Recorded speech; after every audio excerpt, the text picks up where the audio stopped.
د ښې ښځې او د نیکې ښځې دا صفت دی چې اذا امرتها اطاعتک. دا صفتونه په کار ده چې زنانه په ځان کې راولي. اگر چې نن سبا معاشره بدل ده، دا کم صفتونه چې زه بیان کم د حدیث پر رڼا کې شاید چې جدید معاشره دې ته ښه صفتونه ونه وایي.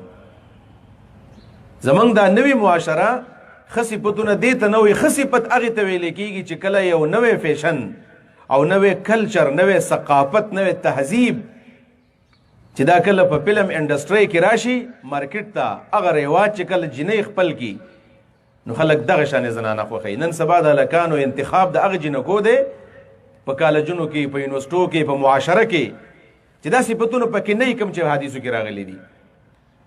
عوام تر باندې د تعلیم یافتو جنکو د هغې هلکانو انتخاب دی چې په هغې کې هغه نبوي اوصاف نه وي، هغه انتخاب. نن تاسو ګورئ که نه، بله ورځ یو ځای من کالج کې ناستو ملګرو تذکره کوله، نوم هنالم دا ځای ویل په هغه ځای کې د ټولو نه زیاته یعنی د فیمیل ایجوکیشن شرحه یو تحصیل یاد کو زمونږ په دې خیبر پښتونخوا کې ډېر زیات دی.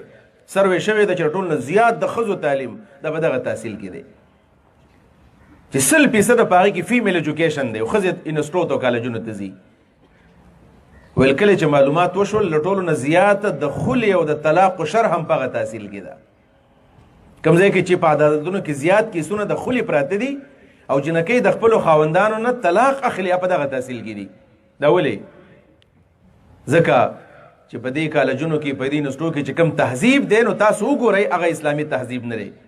اقبال چې ویلي چې اٹھا کر پینک دو باہر گلی میں نئی تہذیب کے انڈے ہے گندے، اٹھا کر پینک دو باہر گلی میں د دې کوڅې نه بار ته گزار کا. دا د نوي تهذیب د انډې څخه دي.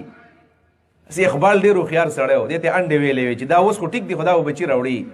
هغه زمانه کې خو حالات برابر وو، اوس هغه انډو یقینا چې هغه بچي راوړل نه حالاتو ته ګورئ تاسو څه صورت حال دی.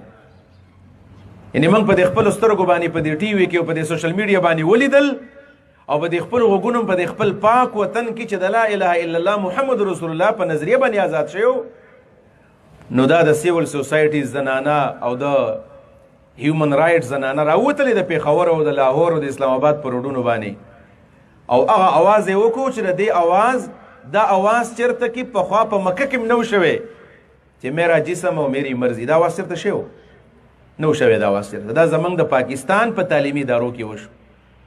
دا ځکه نه د ماشومې نه څوک تپوس کوي، نه د ماشوم نه څوک تپوس کوي. نظام نشته، نه په خاندان کې شته او نه په سکول کالج کې شته. دا که تاسو د چا د دې احادیثو سره څه نه څه تعلق وي، نبي علیه صلات وسلام چې کله مکه فتح کړله مکه او د فتح مکې نه وروستو بیا د مکې ډېر لوی خلک مسلمانان شو.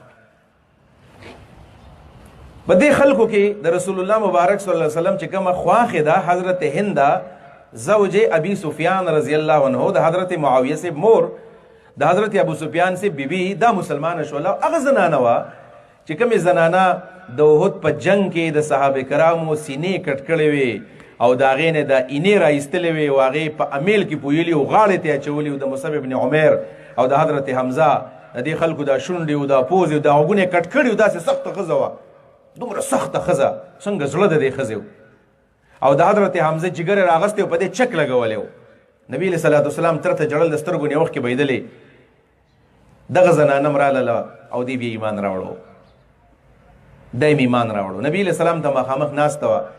نبي علیه صلات وسلام ورته هندنې ویا ویم ویل ستا ایمان راته قابل قبول دی خو ما له مخامخ مه راځه، خواښې وه ما له مخامخ مه راځه ځکه چې ته ما ته مخامخ راځې نو ما ته خپل تره رایادېږي، دا خپل تره هغه شونډې راته رایادېږي، دا هغه پوزه راته رایادېږي، دا هغه سترګې تا پکې څه پرېښي وو. کله چې زما په تا نظر لګي نو ما ته هغه حالات رایادېږي، ما له مخامخ مه راځه. خو دې زنانه ته ګوره که نه، سره د دې نه چې دا په هغې زمانه کې پیدا وه کله چې نبي علیه صلات وسلام به د چا ایمان قبلو نو سورة الممتحنه کې د هغې نه به چې کله بیعت اخستو نو په هغې بیعت کې 8 خبرې وې. یو خبره په هغې کې دا وه چې هغه ښځه به مسلمانه کېږي، هغه سړی به مسلمان کېږي چې هغه به زنا نه کوي، بد عمله به نه کوي. اسلام کې دا حرام دي. کله چې د دې زنانه نمبر راغی مسلمانه شوله، نبی علیه صلات وسلام ته مخامخ کېناستو. نبی علیه صلات وسلام ورته وایي دا شرطونه دي، شرک به نه کوئ، نه به کوو، پلان به نه کوئ. چې کله دې ځله راغله نبی علیه صلات وسلام ورته وایي چې ګورې زنا به نه کوئ. دې له غوسه ورغلله او نبی علیہ السلام ته و چې او تزنی الحرة یا رسول الله آزاد ښځه به هم زنا کوي چې هغه وینځه نه ده. یعنی په جاهلیت قدیمه کې هم ګورې زنانه دا بدعمله نه وي هغه زمانه کې. ځکه خو قرآن مجید ویلی دي د دې خبرې اشاره په دې سورة الاحزاب کې شوې ده ولا تبرجن تبرج الجاهلیة الاولى.